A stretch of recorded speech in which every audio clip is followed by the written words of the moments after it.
I was just watching Trigonometry. A Revolution is coming with Jimmy Carr as a guest on there. Interesting conversation. I'm not finished it yet, but it triggered some thoughts. Revolution or revelation? Revelation doesn't necessarily have to be the book of Revelation. Anybody can have an epiphany or a revelation.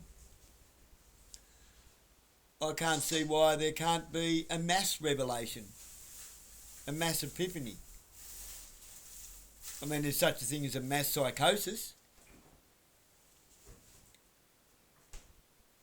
And of course, I had to put my 2 bobs worth in. I always do. Woohoo! Now, this is what I wrote. Because this is my strong belief, and you won't change my mind on it until it's proven to be wrong. And only time will tell. The future's history. When the ever so fragile digital world collapses, which in my belief it will, in its infancy, who will have the knowledge, physical abilities, and the skills with their hands to rebuild the basics that we have taken for granted? Our homes, plumbing, making water and shit run uphill, all those things. Food, growing food, animal husbandry, repairing things, all that. Making clothes.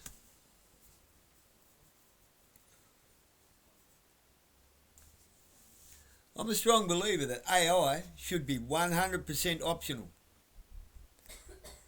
With guidelines, with a boundary, this far and no further, because any further is going to start tiptoeing around into the territories we're in now. I think they've already gone too far. They can't shut it off, lost control of it. That's what I honestly believe, and they're scrambling to try and get the reins back on this horse. I think it's galloping away on them. And it's about to get out of the lunging yard. They haven't saddle broke it yet. Yeah, horse terminologies. Who'd have thunk I'd have known something about that? They haven't found an AI whisperer yet, have they? That's what I think. I don't think it's so much of it's a race to see who can develop first. I think it's a race to see who can fucking get hold of it first. Who can tame it. That's what I believe. Anyway, I digress. I'm a strong believer that AI should be 100% optional, so as the traditional people can keep our traditional societies and communities with our freedoms and self-responsibilities, rather than force us all in 15-minute digital human stockyards with no freedoms and surrendered responsibilities. We should be able to opt in and opt out. Opt in, have a look at it, don't like it, opt back out. Okay, I'm going back there to live. I'm going back home. You want your digital smart cities? How about you put it to the people? We want to try this as an experiment and see how it goes. And if it works for you people, great. More power to you. Godspeed. But if it doesn't,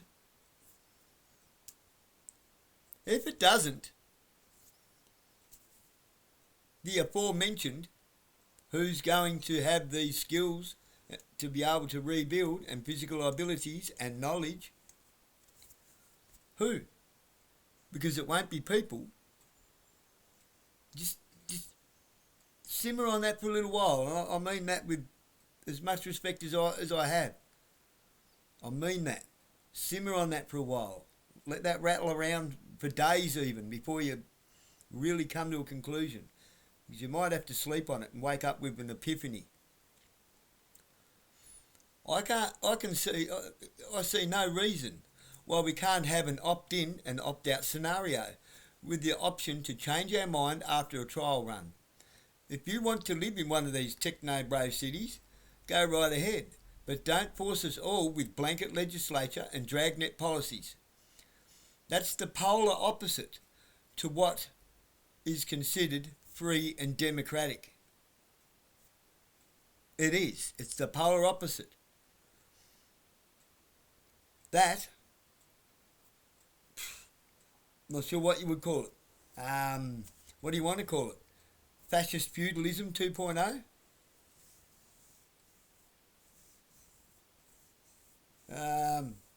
Plebtocracy?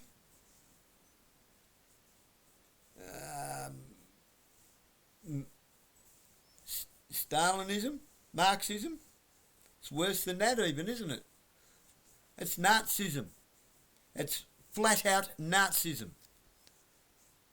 Not interested. Thank you very much. Thanks for the offer. Not interested. I'm not buying. Don't need any. Can't afford it. Wouldn't buy it if I could. Bye. Go and knock on someone else's door. If anyone thinks that won't work, if anyone thinks that my theory, I honestly believe this will work. If they think it won't work, explain the Amish communities who have lived side by side us forever with no dramas, no problems whatsoever. Stay out of their way. They stay out of ours. They've kept their promises. We didn't keep ours too well at times, but they've kept their promises. They stayed out of our way. Perhaps we need to stop trying to tell people how to live when we haven't got it right ourselves. Or perhaps you need to stop telling us how to live.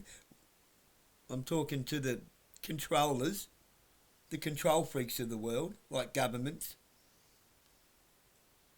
police and so forth, who have forgotten what you were put in place for in the first place. Perhaps you need to stop trying to tell us how to live when you clearly don't have a bloody clue yourself. You haven't got a clue. You can't work it out.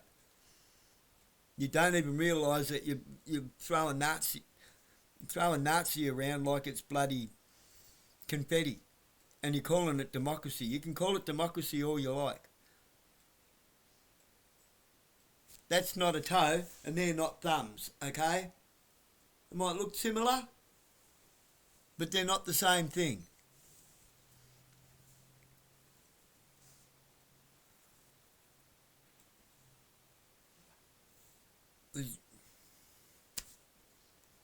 Seriously. Like, are there any actual deep thinkers left out there? Are there any? There's not many. They all seem to be hijacked and thrown into think tanks and paid lots of money to find ways to screw us over. Lily's learned how to turn spaghetti bolognese into meatballs. It's alright.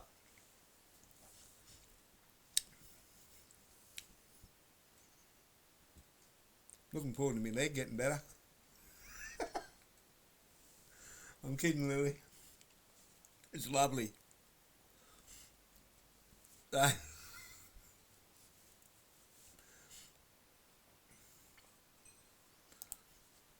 It's look, seriously, like, I'm not that stubborn on my thinking. I'm prepared to think differently. I'm prepared to give things a go. Some things I'm not prepared to give a go because I was happy the way we were. And as time has gone on, I progressively became less satisfied, less happy, and found the world to be less user-friendly.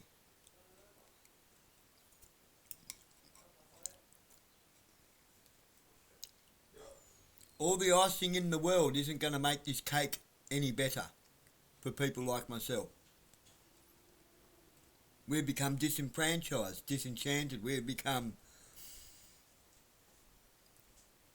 disillusioned. And some of us are becoming quite bloody bitter, unimpressed.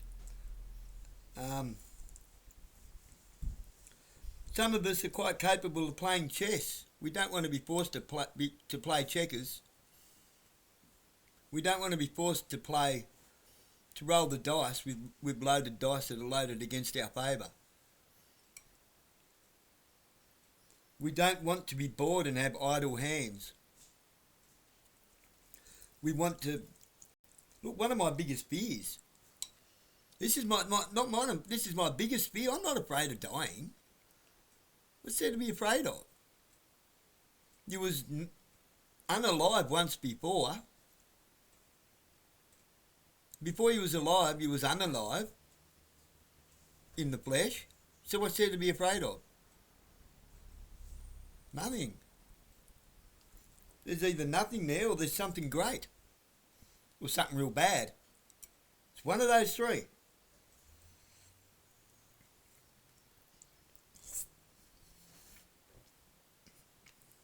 Isn't that for heck?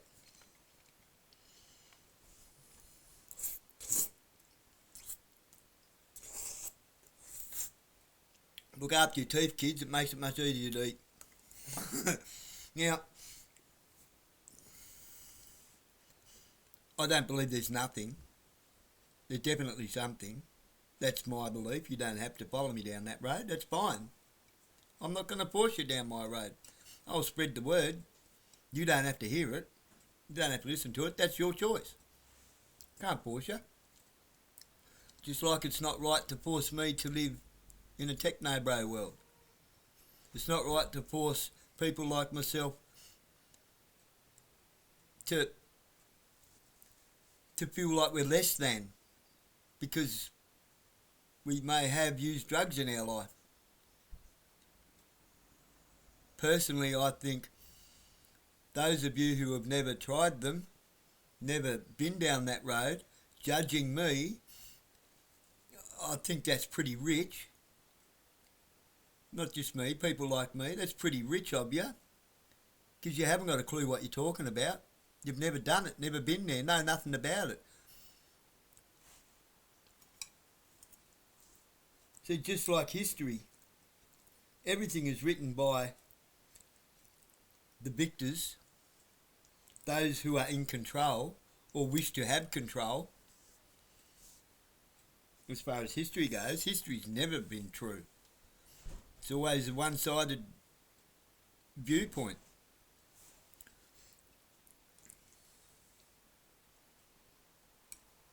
Are you starting to grasp the fact that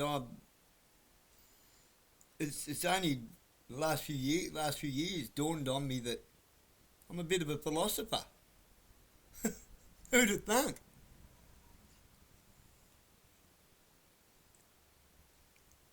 Here we go.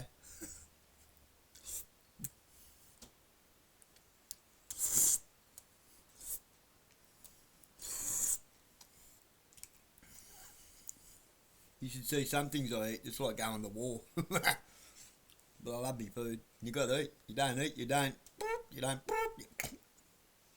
Not, like I say, I'm not afraid of it, but I'm not in a hurry. I'm not in a hurry to die. I'm not suicidal.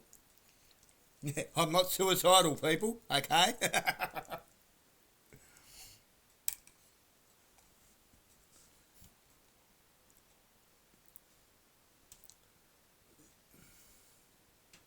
It's a common sense way to look at it.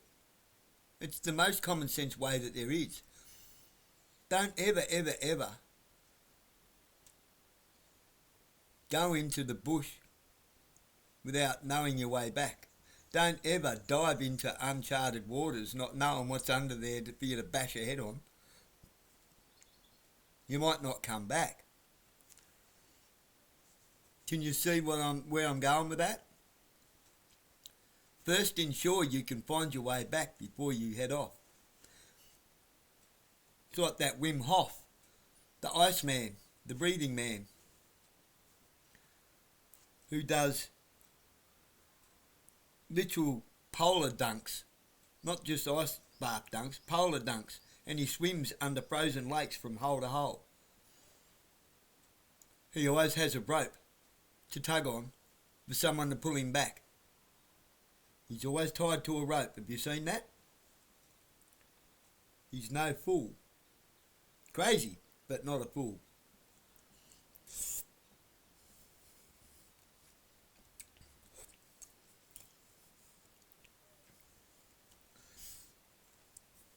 Don't ever step out into a blizzard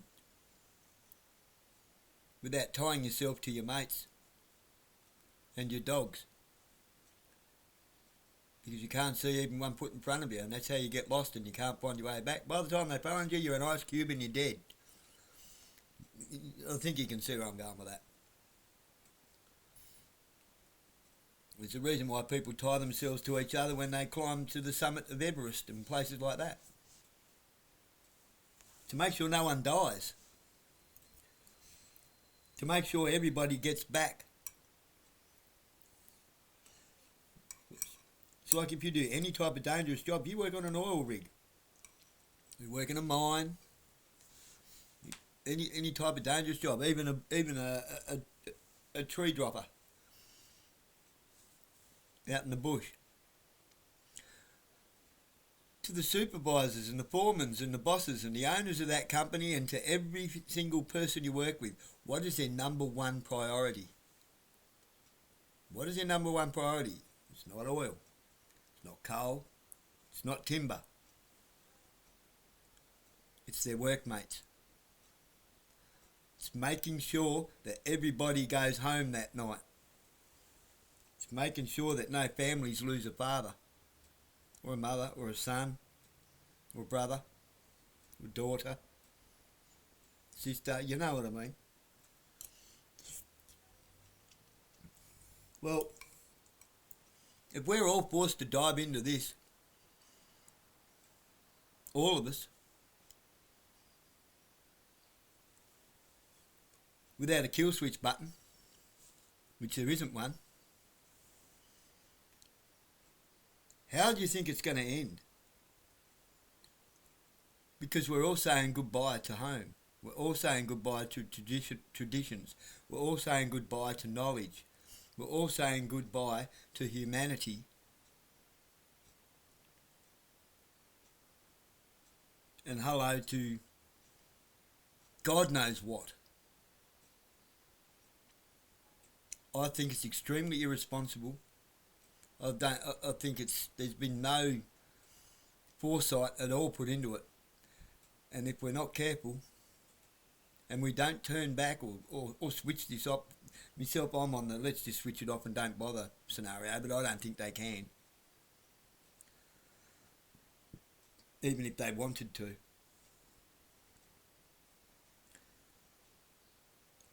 Honestly. Why do you think they're building all of these long-term, impenetrable bunkers that are relying on all mechanical and simple technology?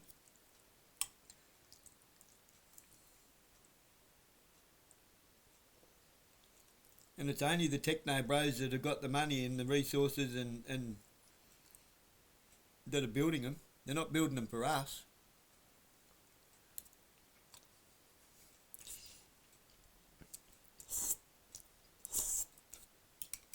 They're not building them for us traditional architects, technical drawers, you know, architects of timber and steel. They're not building them for us water diviners and plumbers, builders, welders, mechanics, engineers, farmers.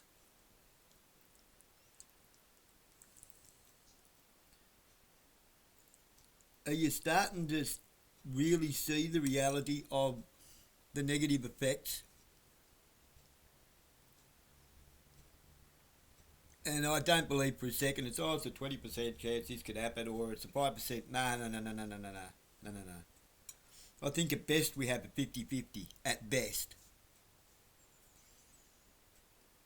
Well, obviously, at best we only have a 50-50 because they don't actually know. They only think. Well, I think it might be calculated, you know. Look at all the talks that Elon Musk is the only one that's really, that people will listen to and watch. There's plenty of them. It's just like the COVID era, isn't it? Trust the science. Trust your doctor. How many scientists and doctors got cancelled during that period because they were trying to warn us of the obvious that we now know to be fact?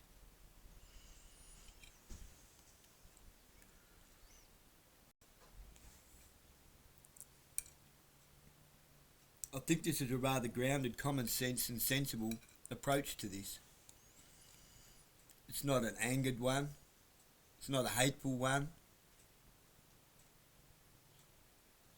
I know I get wound up and now and then because it fucking pisses me off and it bothers me that nobody else is taking a common sense approach to this. Nobody is willing to hear these arguments. We're counselled, we're shut down, we're shadow banned, we're not allowed to talk at council meetings about the technology that we're paying for, that they're implementing, whether we bloody well like it or not. Nobody's willing to listen in the constabulary about the very dangerous, slippery slope that they are forcing us to go down with their drones and their technology and their AI, not even realising they're actually doing themselves out of a job there very, very shortly. Nobody has any foresight anymore. Everybody is reactive rather than responsive. They react to things after the fact. Kind of like the way I hopped up and down and jumped and ran inside and had to jump in the shower and I burnt myself. I thought about everything I'd done beforehand, but there was that one little thing that I didn't take into consideration. Is there any water where I'm tipping this outside on a dry day? Yeah, there was. And that's what started the whole thing going south like that. Bam. Ooh, that hurt. Ow, and I jumped and bash. Next thing you know, my legs are covered in oil that was smoking hot. Black, about to combust. That's how hot it was.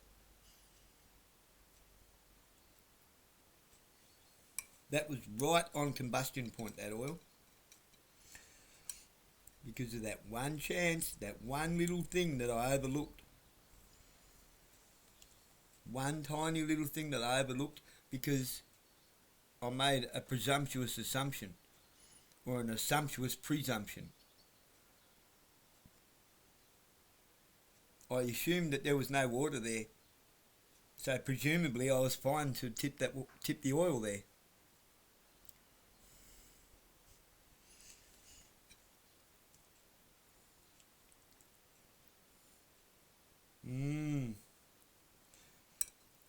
That's where I get the sometimes presumption is the mother of all fuck-ups.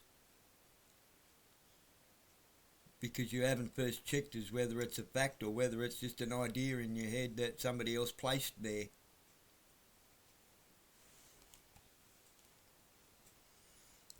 What you think or believe isn't always a fact.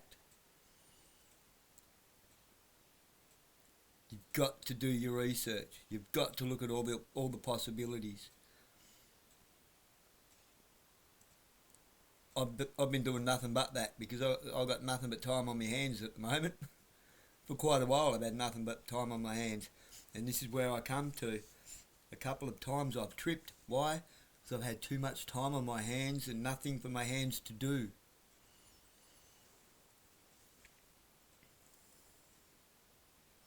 Nothing constructive for my hands to do, and if your hands aren't doing something constructive, they'll do something demonic or naughty or destructive. Your hands will either construct or destruct, but they will never sit idle for very long.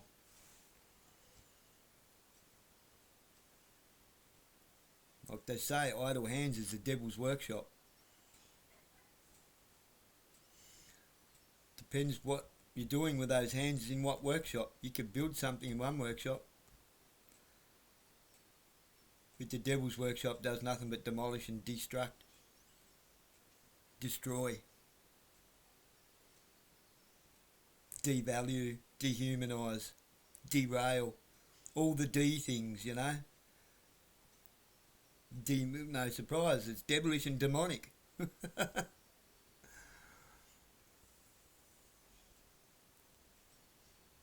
Anywho,